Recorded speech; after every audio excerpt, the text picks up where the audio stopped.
Две нови згради за средните училишта во Ѓорче Петров и Драчево, енергетска трансформација на сите училишта, прочистувачи за воздух, дигитализација со брз интернет, смарт табли, проектори и дигитални содржини, најави кандидатот за градоначалник за Скопје од ВМРО ДПМН.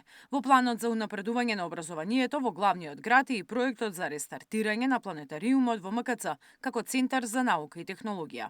Секој училиште ќе добие фотоволтаици, нови фасади, термоизолација и паметни системи за следење на потрошувачката на енергија.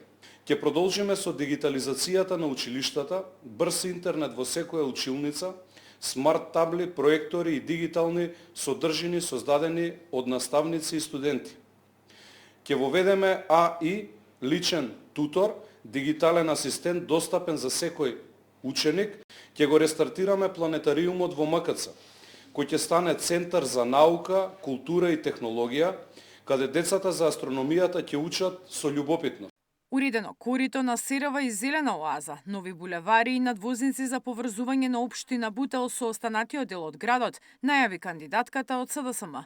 Шукова ветува и решавање на проблемот со вода кој го имаат жителите на оваа општина.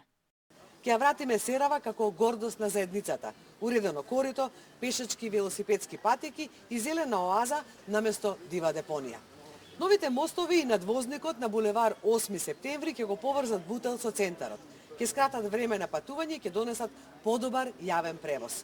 Со клучката Словенија Никола Карев и новите булевари, Бутел конечно ќе стане равноправен дел на Скопје со модерна инфраструктура, осветлени улици и безбедни патишта.